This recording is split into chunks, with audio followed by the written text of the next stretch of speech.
Your grace is here with me. The richness of your beauty's all I see. In the brightness of your glory has arrived. In your presence, God, I'm completely satisfied. Oh, for you I sing our days. I rejoice in this divine romance. Lift my heart in my hands to show my love, to show my love.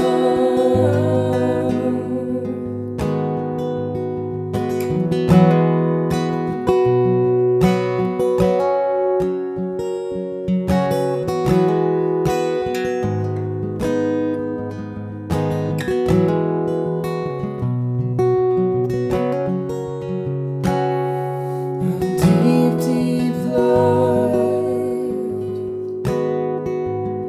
an ocean flows from you. Of deep, deep love, it's filling up the room.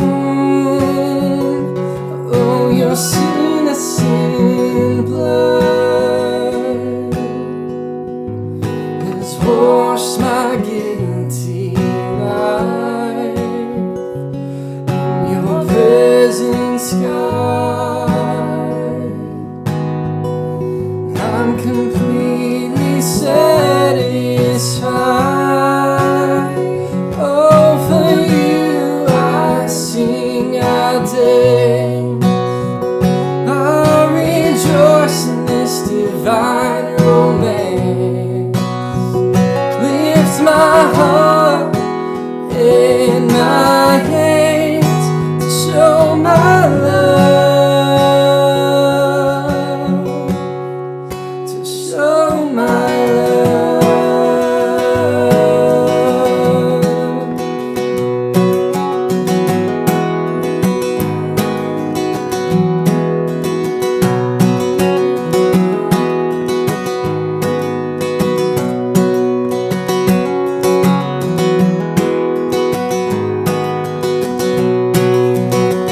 Oh, for you I sing our days.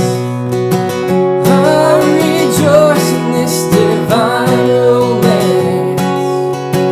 Lift my heart in my hands to show my love.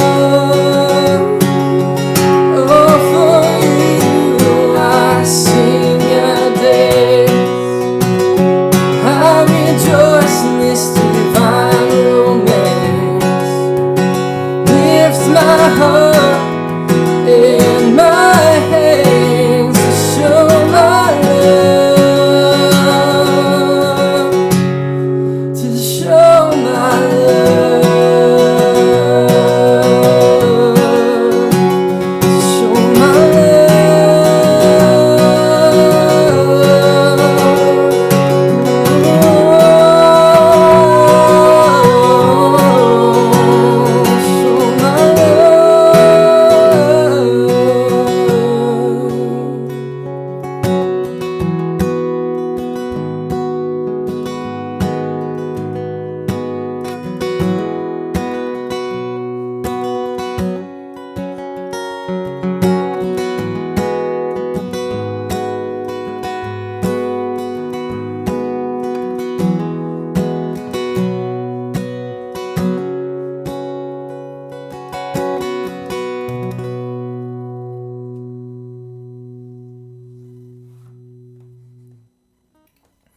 All right, well, welcome to Canvas Church pre-recorded edition from Kim and I's apartment. Kim and I are going to be taking a road trip at the end of the month, and Mike wanted to kind of test drive pre-recording a service just to make sure that we're able to do it properly, and that we can still do church and all of that on Sunday. So it is this feels a little strange. It's currently Wednesday, and we're leading worship. So. Yeah, we're gonna just take a couple minutes and pray, just like we have been doing every Sunday, and this time I think I would like us to just spend a bit of time focusing in just on confession. This can be kind of a challenging, convicting thing, but something to remember in doing this is that conviction. You can kind of respond to it in one of two ways. You can sort of get paralyzed and just turn around and try to ignore it, and kind of squash those bad feelings down until they go away, or you can face it and bring it before God and ask Him to change you and to forgive you, and He is faithful and just and will forgive us and cleanse us from all unrighteousness. That's a promise in His Word. So let's just take a few minutes to pray, and either out loud or privately, let's just enter into a time of just of confession where we ask God to maybe bring to mind just ways that we have fallen short in showing His love to our neighbors, or more direct, obvious sins, I guess, as well. Let's just spend a couple minutes in prayer. I'll just play a little bit in the background, and I'll close this in prayer in a minute or two.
Yeah, so Father God, we come before you humbly, and just seeking your heart, Lord, and your righteousness. Thank you just for that truth, Lord, that we can come before you, whatever it is that we've done wrong, however we've sinned, however we've fallen short, and all of us have fallen short. But Father God, you are quick to forgive. Your arms are open wide. So I pray as we continue on in worship and hearing from Mike, that the message that we would hear, the one that we would receive, is one of hope, and of your faithfulness, of your grace, of your love, and of your mercy, Father. You are good. We love you and pray this in Jesus' name. All right, let's continue to worship.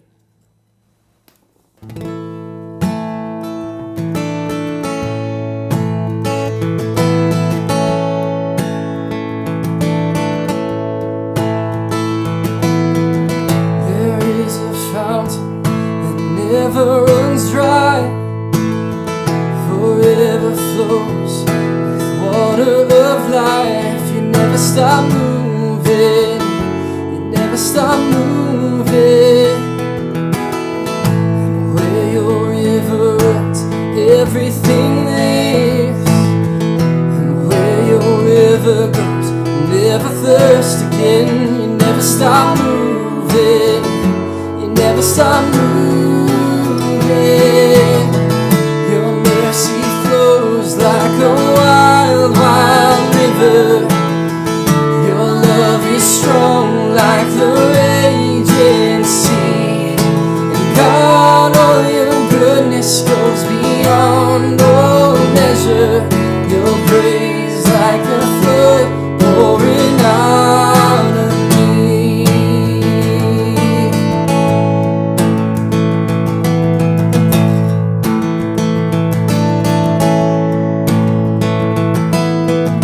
You call me out to walk with you on the sea. Even in my doubt, deep calls to deep. You never stop moving. You never stop moving. Your mercy flows like a wild, wild river. Your love is strong like the raging sea. And God, all your goodness goes beyond all measure. Your praise like a flood pouring out of me.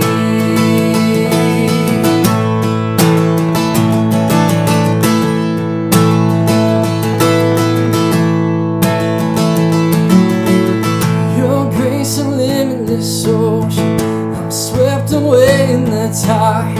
You draw from the well of your goodness, drink from the water of life. Your grace a limitless ocean, I'm swept away in the tide. Draw from the well of your goodness, drink from your water of life. Your grace a limitless ocean, I'm swept away in the tide. I'm from the well of your goodness, drink from your water. Your mercy flows like a wild, wild river. Your love is strong like the raging seas. And God, all your goodness goes beyond all measure. Your praise like a flood pouring out of me.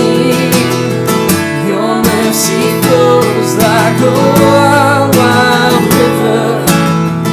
Your love is strong like the raging seas. God, all your goodness goes beyond all measure. Your praise like a flood pouring out of me. Your praise like a flood pouring out of me. Your praise like a flood pouring out of me.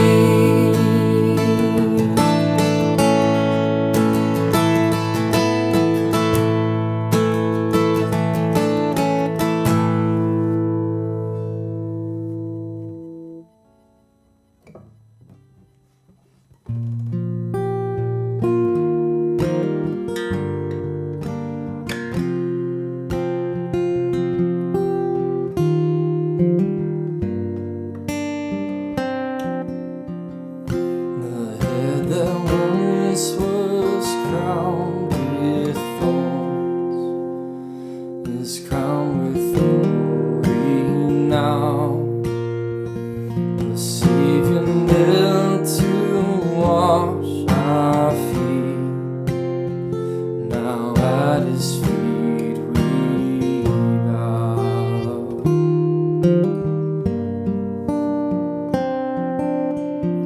The one who bore our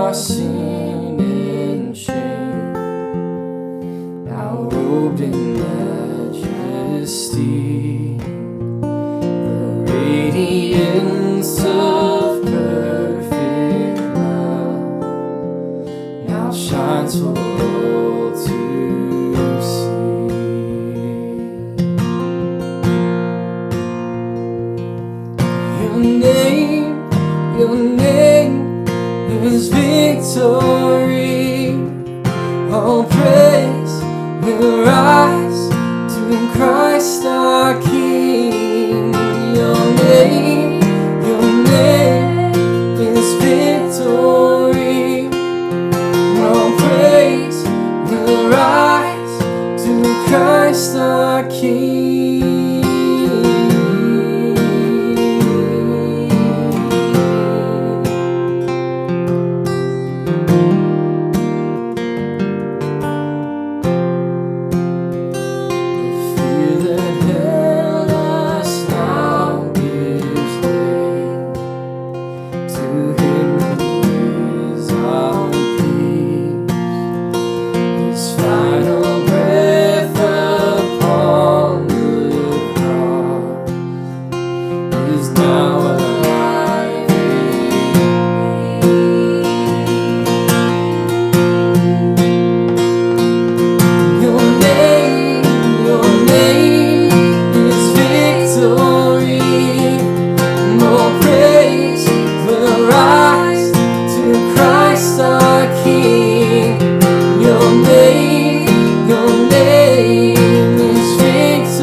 Resurrected King is resurrecting me.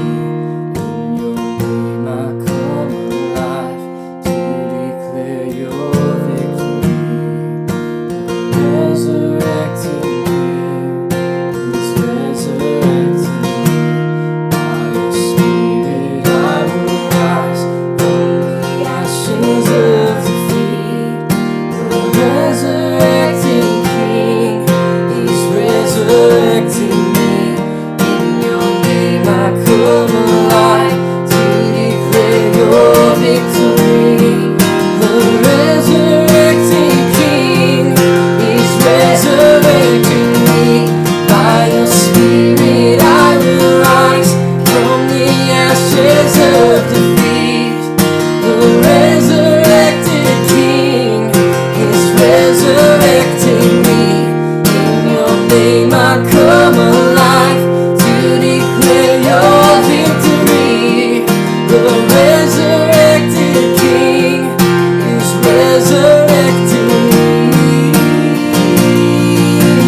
Yeah. You're resurrecting me.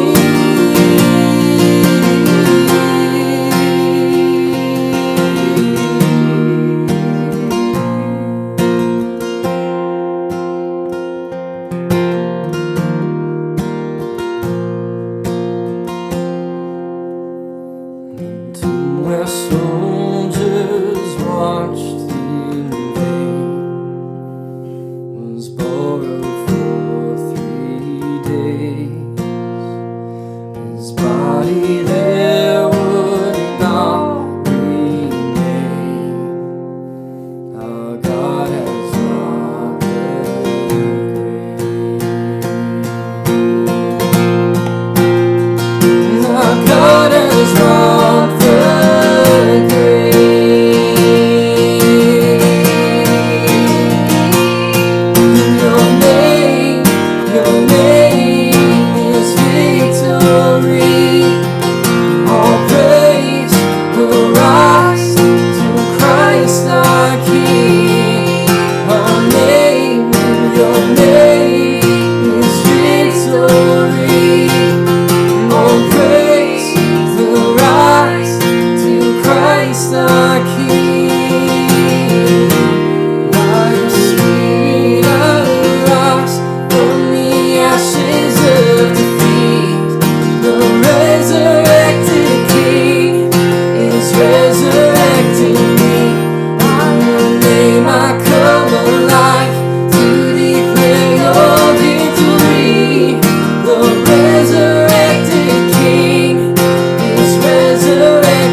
where I'm still in your presence.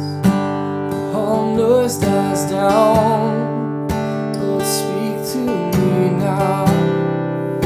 You have all my attention. I will linger and listen. I can't miss a thing.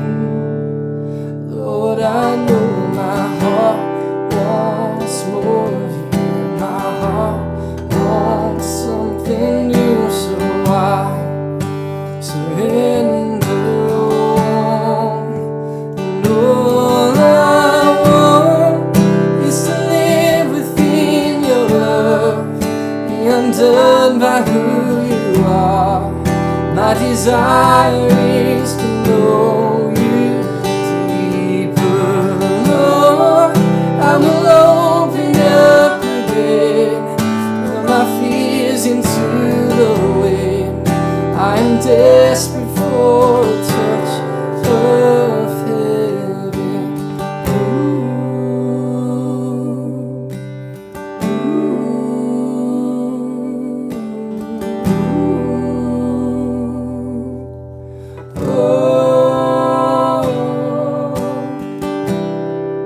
You're the fire in the morning, you're the cool in the evening, the breath in my soul, oh, the life in my bones.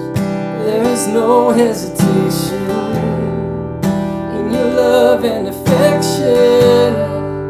It's the sweetest of all. Lord, I know my heart wants more of you. My heart wants something new, so I declare all. And all I want is to live within your love, be undone by who you are. My desire is to know you deeper, Lord. I will open up again, throw my fears into the wind. I am desperate for a touch of heaven.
Lord God, would you just continue to draw near to us? Lord, thank you that you promise that the good work that you began in us, you'll carry through to completion. Lord, you are still in the process of sanctifying, of resurrecting us. Lord, I pray that that our hearts and our minds would just be wide open to receive your word and your mercy and your grace, Lord. You are good. We love you. And I pray this in Jesus' name. Amen. Thank you, Jake and Kim, for leading us in worship. I'm so thankful to have you guys lead us every single week. And I hope you at home have already been worshiping as we prepare to jump into God's Word and see what He might have to say to us today. And so welcome, Canvas Church, again to our live stream. We're so grateful for technology that allows us to worship together even when we have to be physically apart. And so we're praying and looking towards the future for when we can gather again together. But in the meantime, we're so thankful for this opportunity. For those kids out there, you know that I've been enjoying the live stream opportunity to preach in my socks. That's going to be a hard transition to go back to preaching wearing shoes again. Can you guess what interesting thing is on my socks today? You might be thinking, you live in a house with 3 toddler boys. Who knows what you've stepped in? Who knows what could be on your socks?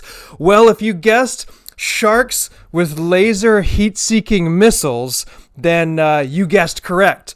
And if you also guessed that I am currently only wearing 1 sock, then you also guessed correctly. Got to have fun with the advantages that live stream gives you. Hey, we're in a series right now, a teaching series called Part of a Bigger Story, in which we've been looking at the Old Testament and showing how all of this history is one unified story that points towards its fulfillment in the person of Jesus. And so if we really want to understand who Jesus is, what he did, the significance of the New Testament, we really have to understand the Old Testament that sets the table and that points towards what we find in the New Testament. And so we're going to continue in that series today. But let me first share a little bit about my pet history. So before I was dating Sarah, I had a pet rabbit, and I named him Sir Nicholas. And so me and Sir Nicholas, we were living in my bachelor pad. I had a 1-bedroom studio apartment that I shared with Nicholas. And for the most part, I thought he would be a good roommate. I had never owned a rabbit before, but I figured how hard could owning a rabbit be? And I didn't want to just leave him in his cage all the time, and so I would let him run around my apartment. The only thing was, I didn't want him to go into my bedroom. That was sort of my sacred space. Like, I was like, all right, Nicholas, you can hang out around the apartment when I'm here, but I don't want you going into my room because you'd get under my bed and he would do things under my bed that I have to clean up, and it's like, okay, I don't want this. The problem is the only place that Nicholas wanted to go was my bedroom. And so I tried devising plans to keep him out of there. I went and bought, this is long before I was married and had kids, I went and bought a baby gate. I've got one here. This isn't exactly like the baby gate that I had. This is like heavy duty. I could have used this one back then. The one I had was, it was just kind of mesh. And I put that up. I'm like, great, the bunny's not going to get through this. Well, not only did he learn to jump over it, he actually chewed right through it. And so now all of a sudden I'm like, oh, okay, this baby gate's not going to keep the rabbit out. And so I start piling things onto the baby gate to make it higher. And being a rabbit, he keeps jumping over it, or he keeps chewing through it. And so I'm building this thing. I keep building onto this fortress, and he keeps finding ways to get through it into my bedroom. Eventually, the only thing that I could do was build this fortress up so high that the only way I could even get into my own bedroom was by doing this. I had this thing called an iron gym, and I would put it up into my into the doorway of my bedroom, and I would have to actually pull myself up and swing into my own room. At a certain point, it's like, I think the rabbit is taking over. Sir Nicholas never did learn to leave that area as off limits and out of bounds. Does this sound familiar? Maybe if you have kids, you're like, it's not just rabbits. We're the same way.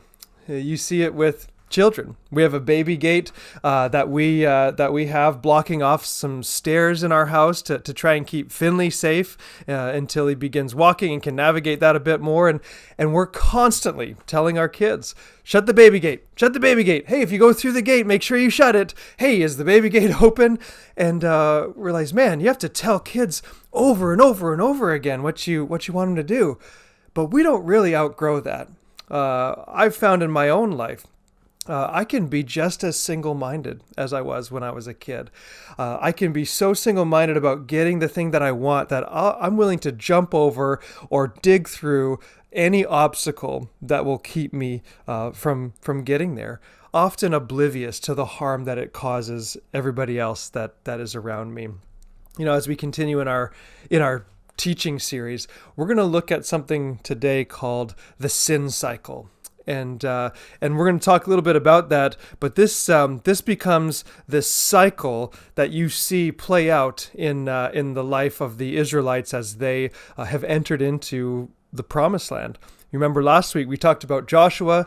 They have now entered the Promised Land. They fought all these battles in order to secure their space there. And then Joshua tried to teach all the people to pass their faith on to the next generation. He said, make memorials, build these little altar things out of stone so that you can tell stories to your children about how God worked in your life, just as he worked in the lives of your fathers.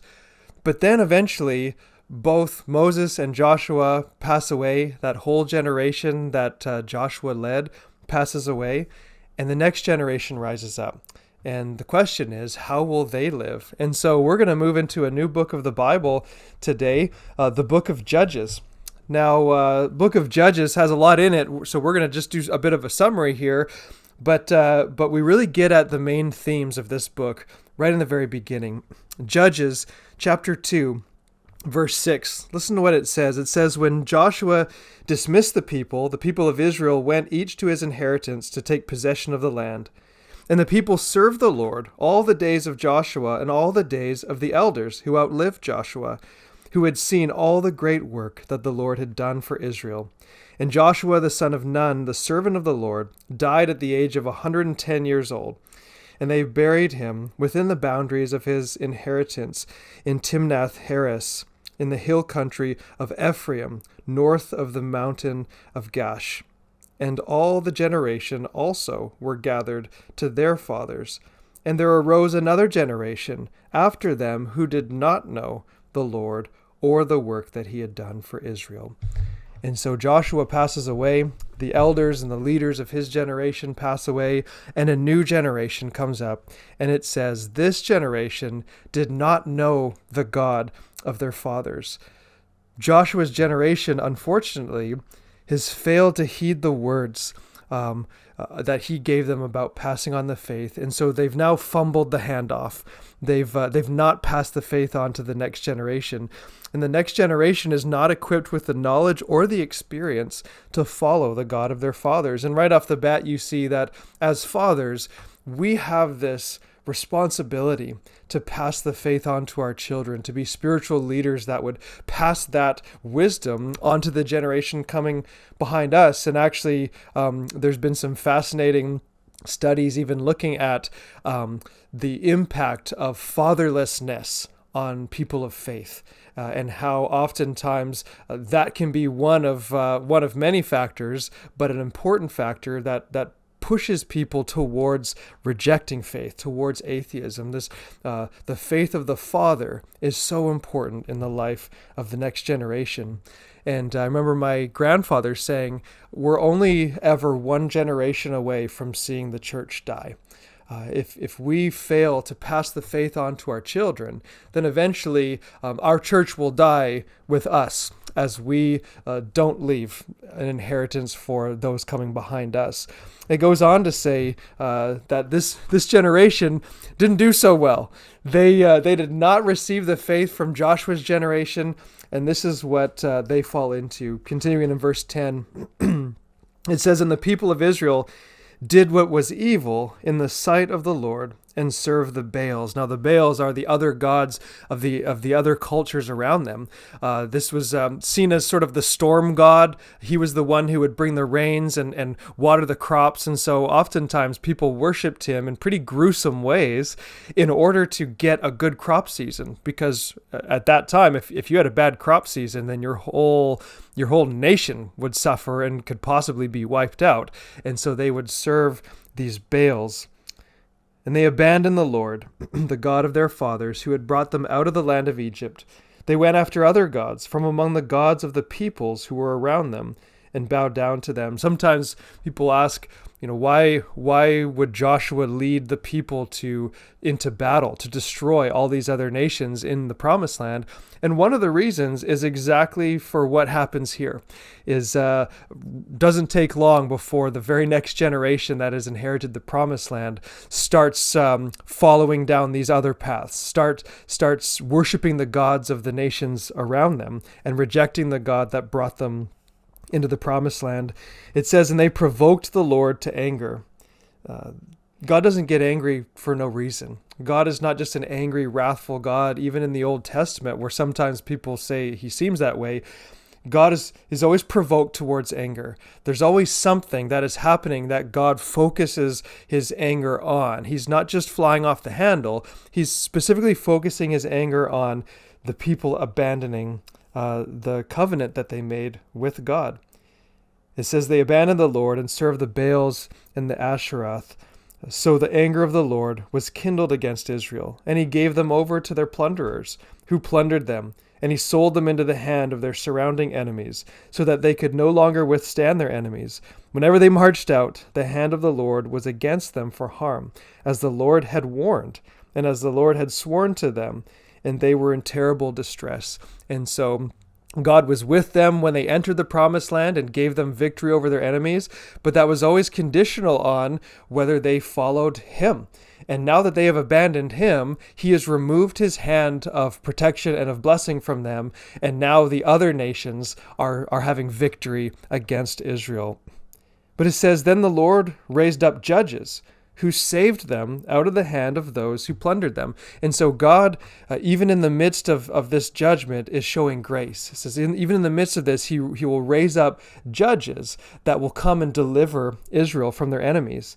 It says, "Yet they did not listen to their judges, for they whored after other gods and bowed down to them." He's using strong language to say, even though God is going to great lengths to help them, they still are turning from him and from the judges that he raises up. "They soon turned aside from the way in which their fathers had walked, who had obeyed the commandments of the Lord, and they did not do so. Whenever the Lord raised up judges for them, the Lord was with the judge, and he saved them from the hand of their enemies all the days of the judge. For the Lord was moved to pity by their groaning because of those who afflicted and oppressed them. But whenever the judge died, they turned back and were more corrupt than their fathers, going after other gods, serving them and bowing down to them. They did not drop any of their practices or their stubborn ways." And so you see this cycle happening, this sin cycle, where number one, Israel sins in the eyes of God. And this takes the form of abandoning him to worship other gods. Then number two, God's righteous anger is provoked against that sin.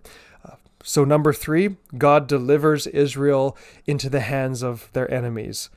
But then number four, all throughout the book of Judges, after this happens, you see the people cry out to God. They become distressed.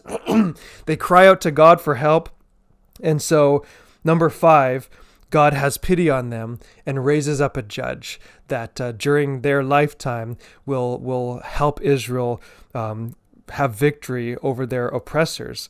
But then as soon as the judge dies, the whole cycle starts over again and the people go back to their ways. And so you have some pretty famous judges during this time, people like Gideon and his famous 300 men that he leads into battle. You've got Samson with his strength and his long hair, and you've got people like Deborah.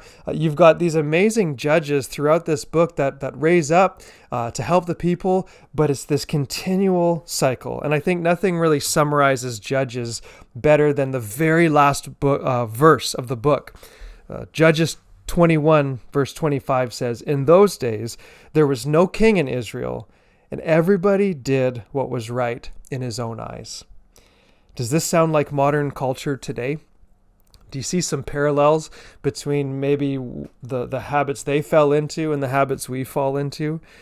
We live today where there's a popular philosophy that drives the thinking of many people called postmodernism, which essentially says that the truth is something that is unknowable because we each can only experience things through our own bias, through our own lives. And so nobody can really have an unbiased view of the truth, and so nobody really can know the truth. And so that's why you hear people saying, well, that's true for you, and this is true for me, or this is your truth, and this is my truth. And it leads to something else called moral relativism, which essentially says what is right for you is right for you, and what's right for me is right for me. And it essentially makes us into our own gods. It goes all the way back to Adam and Eve, what Adam and Eve did. It's us saying, I will be the one who determines for myself what is right, what is true, and what is moral. And a question that may come up is, well, but do we need God to be moral? Like, can't we do what is right in our own eyes? Can't we figure out what is right without God? Well, this assumes that morality is only horizontal and has no vertical element. It assumes that morality is only about how we treat each other and not how we interact with God. Well, if we define God out of morality, then we can always seem to be right in our own eyes. If we push God out of the equation and define him out of the definition, then of course we can always seem to be right in our own eyes. But are we the final judges over what is right? I remember after being in a car accident, not one that was my fault, but another car actually put their car into park at a red light, and when it turned green, they pulled it into gear and accidentally only went into reverse. And so when they stepped on the gas, they reversed right into me. And so it was a little bit awkward. It was somebody in our church, and we had to go to court together just because he wanted to fight something, not against me, but he took the thing to court, and I had to go there as a witness. Now, I guess I didn't do my research, and I had no idea why I was going there. I thought I just had to go and just be present as somebody who was present at the scene of the incident. But then they were going to call me up to the stand. And I realized I'm going to have to go up there and give testimony. I don't know any of the details of what happened. But what was terrifying to me was watching the people go before me. And this is traffic court, right? And so people are there because they got tickets or whatever else. And I remember just how terrifying this judge was. And I remember this one high school boy gets up there, and you could tell he was sort of a cool dude, like probably pretty popular at his school. And he gets up there and he starts essentially telling the judge that he doesn't deserve this and that this isn't fair and whatever else. And I'll never forget the judge, this big monster of a man, just silences him. And I remember he says, "Son, you might have been a big deal in high school, but you're in my world now." And I'm sitting there just melting, like, I gotta get up there and face this guy. And I didn't even do anything wrong, and I'm still terrified. But it was this interesting idea of like, hey, you maybe see things one way in your world, but you're actually not the one in authority right now. You're actually not the judge who decides what laws do and don't apply to you. And I think the same is true with us, is there's this element of us wanting to be our own judges in our own eyes, to do what is right in our own eyes. But over and over again, there's a phrase that you see in the book of Judges, and it's this: "And the people of Israel did what was evil in the sight of the Lord." It's this fascinating contrast of saying people do what they believe is right in their own eyes, but it ends up being wrong in the sight or in the eyes of God. His perspective is the one that we must align our lives with. But the problem with doing right in our own eyes is that we typically have different standards for ourselves than we do for other people. We typically let ourselves off the hook and fail to see our own hypocrisy when we want to be judges of ourselves. There's all sorts of tests that psychologists have done that repeatedly find that we are blind to our own hypocrisy. And it's funny that they've done these interviews with husbands and wives, and they ask them, what percentage of the household chores do you do, and what percentage do you feel like your spouse does? And then after they would split them up and ask them that, they would each take the tally of what the spouse thought they did. So they would say, take what the percentage that the wife thought she did, according to her, and the percentage that the husband thought he did, according to him. And when they added the tally up, it came out to an average of 120%. And so both people assumed that they were doing far more than the other person. Well, isn't this just us? Right? We can constantly find reasons to justify the things that we are doing and find reasons to judge the things that other people are doing. Benjamin Franklin said this: "So convenient a thing is it to be a reasonable creature, since it enables one to find or make a reason for everything one has mind to do." He says it's so great to be a reasonable person because you can always find a reason to justify whatever it is that you want to do. Partly this is because we put ourselves in echo chambers, right? We don't understand other people because we only surround ourselves with things that reinforce our own bias. And let me ask you even tonight, when was the last time you intentionally read or watched something of a different perspective that challenged your perspective? Not very often, right? Typically we want to read and consume things that just bolster what we already believe and further show ourselves that what we are doing is right in our own eyes. Well, I found that I need much more wisdom than what I have on my own. In my own eyes, I might think I'm right, but then I realize how limited my vision is. I find myself soaking up so much in the world who has the same problem as me. Right? We go to other people in the world and in our culture and we realize we've all got similar problems. We're all short-sighted. Now, maybe we can get a little closer to the truth if we come together and help each other with our blind spots. But do we have the power to ever fix the problem completely?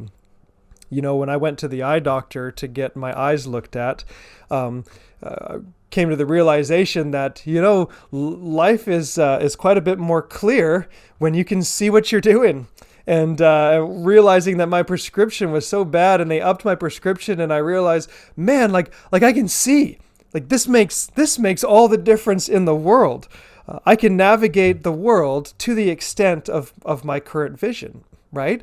How well I see the world is going to determine how I navigate through that world. And if other people are going to help me, they can only help me to the extent of their vision.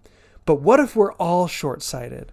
Like, what if we all need some laser surgery? What if we need someone to fix our eyes rather than us stumbling together, doing what's right in our own eyes, but our eyes being short-sighted to what is really right in the eyes of God? And so what does this have to do with Jesus? How does this relate to Jesus? Well, in the book of Judges were only ever a temporary fix. They were never meant to be the complete end result of all of this. And you can see that as there was a judge, then the people would do well. But then as soon as the judge was gone, the people fell back into their old sins and their old habits again.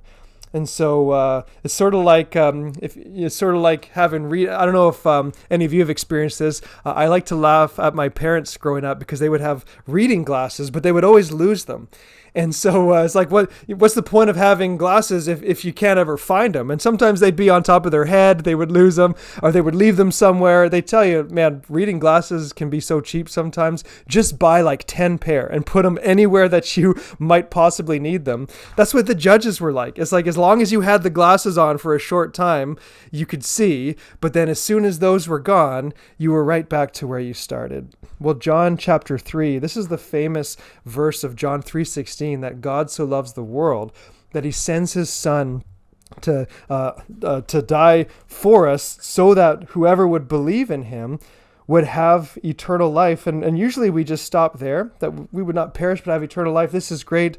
But it goes on to explain further in verse 17. And listen to the following verses. It says, "For God did not send his son into the world to condemn the world." And this is the idea of judgment. God didn't send Jesus just to condemn the world, but in order that the world might be saved through him. Whoever believes in him is not condemned, but whoever does not believe is condemned already. So we're already under this condemnation, and Jesus comes into the picture to save us from that. It says, condemned already because he has not believed in the name of the only Son of God. And this is the judgment.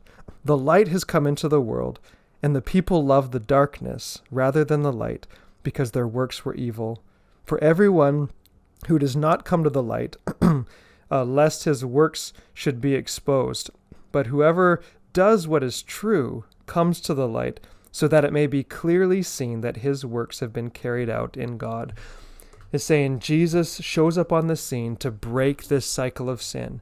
We're doing what's right in our own eyes, but the problem is that we're all in darkness. And so you can only see so much when you're in darkness. Jesus called himself the light of the world. He comes in as the light. He draws us, and all of a sudden the lights go on. All of a sudden you realize these are the things I've been stepping on. I've been stepping on Legos that my kids left out. You turn on the light, and all of a sudden you can see clearly again. It says Jesus came into the world to break this cycle of sin so that we don't have to keep doing what is right in our own eyes and continually fail in that same cycle that the Israelites were trapped in. It says those who come to Jesus, those who put their faith and trust and belief in him, he is this light. He is the one that takes away this condemnation that continually plagues us otherwise. He's the light that gives us clear vision, but it will require walking away from the darkness. There's a famous rock star that you may have heard of, Alice Cooper. And he was one of the guys who sort of started the whole shock rock phase. And so all the guys like Marilyn Manson and the Rob Zombies and all these guys who came later to try and do this shocking, the kind of rock stars that parents were just terrified that their children would get into. Alice Cooper started a lot of that in the 70s. He becomes this famous rock star, and Alice Cooper was always an alter ego. And so when he would do these shows and these concerts, he would have this elaborate stage play, and there was all this sort of the evil and things that would happen, and it was a character. And then he thought, well, I can just step out of character after I'm done my concerts. But what he found as he kept going and as he got more and more success, that the lines began to blur, and the darkness of this character that he played on stage and the reality of who he was normally started to blend together. And eventually he started to get into the evils that often accompanied this rock star lifestyle. And one of the big ones for him was alcoholism. And he began to drink just to get by. He said he would eventually got to a place where he would go for a few days without eating anything. All he would do was drink alcohol, and it got to a place where that was the only thing that could get him up in the morning. That was the only thing that he could go to. And he realized that even though this was destroying him, he loved it. There was something he loved about it, something that he kept going back to. As Jesus said, the people who are in darkness, they love the darkness because their ways are evil. They go back to the darkness over and over again. And this is what Alice Cooper finds in his own life, and his things start to unravel. until eventually he comes to realize that Jesus is the only one that can change him from the inside out. He's the only one that can help him defeat these battles in his life. He's the only one that can bring light into the darkness of his life. And so he gets to a place where he gives his life to Jesus and everything changes for him. Of course, he makes it public and his record sales and his bookings go down because everyone's like, that's the least rock star thing ever for Alice Cooper to become a Christian. And yet he didn't care. He dove in full on. And he says this, he says, ultimately, becoming a Christian became the most rebellious and risky thing I've ever done. I was now rebelling against the very business that had invented me. And that's true rebellion. Who's the biggest rebel to ever live? Jesus Christ.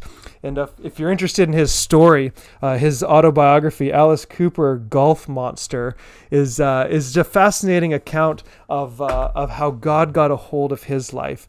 And he's one of the most articulate folks that I've seen as far as kind of Christian celebrities. And of course, if you saw my midweek video this week, we don't want to set people like that up on a pedestal, but I'm so grateful for what God has done in his life. And the difference for him was now he could go into that rock star lifestyle surrounded by all these temptations, all these things that would seek to destroy him, all this darkness, but be a light. He could be an example to the others because of what Jesus had done in his life. Have you been trying to break the cycle of sin in your own life? Do you just keep going back to the things that you know will destroy you? And you're like, God, I can't break this cycle. I keep going back to the things that I know are wrong. I can't fix myself. Well, that's a good realization for us to have, is that we can't. The only one who can break that cycle is for Jesus to come to our lives. Because of what he did on the cross and resurrection, now the Holy Spirit can enter our lives and change us from the inside. He breaks that cycle from the inside, brings that light into our hearts from the inside so that we can see clearly to follow him. Jesus changed everything. Let's draw close to him so that we can walk and do what is right in the eyes of God, not in the eyes of ourselves. We're short-sighted, but God has a remedy through Jesus to make us see. And so I hope that you're encouraged by that. I hope that you will take time even this week to draw even closer to Jesus and say, God, be honest with him about where your struggles are in your prayers. God, you already know. You know where I am in this cycle. I need you to break that chain for me. I need you to break that cycle for me. And so I want to thank you for being part of our live stream. Stick around to hear some of the exciting things that are going to be going on in the days to come that you want to be a part of. But let me close this time in prayer, and I encourage you to stick around for some announcements. God, we thank you. We thank you that what we were too powerless to do for ourselves, you came to do for us. God, thank you that we don't have to trust our own vision when it lets us down so often. God, we thank you that you have been a light in the world, that we might see clearly. And so, God, would you come? Would you change our lives from the inside out, that we would walk in such a way that would be right in your eyes, and that as people watch our lives, not because we're perfect or because we're doing it on our own power, but as people see us in the way that you've changed us, would their eyes be directed to you, the source of that change. And so, God, we love you, and we pray these things in Jesus' name. Amen.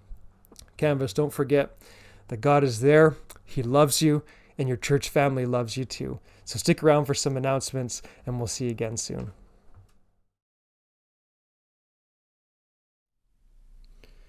Well, hello again, and welcome to Canvas Church After Hours. I'm just kidding. I want to let you know about some things that are coming up that you're going to want to be aware of.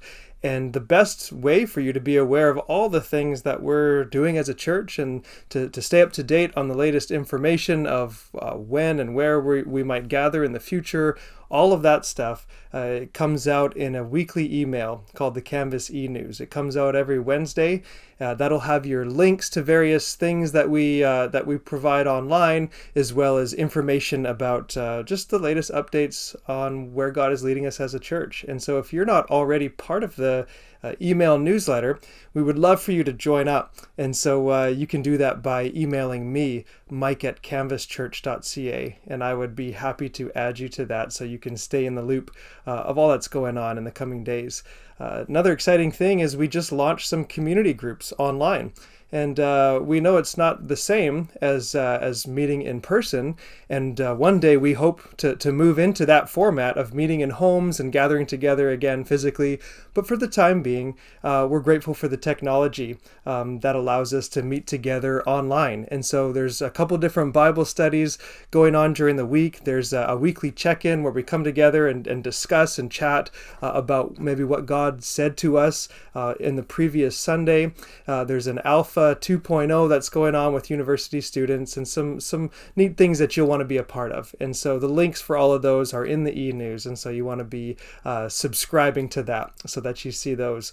And lastly, I just want to let you know about an exciting thing coming up on Saturday, June the 20th at 5 o'clock.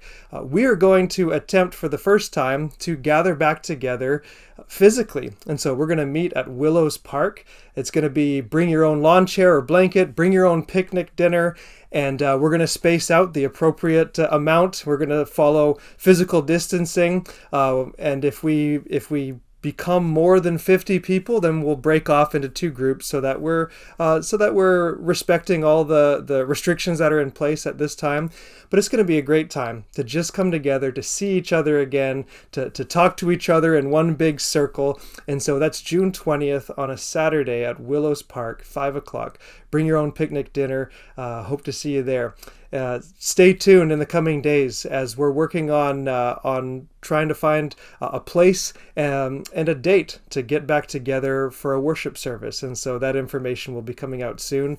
Be part of the e-news and you'll get it as soon as we put it out there. Thanks, Canvas, and we'll see you again soon.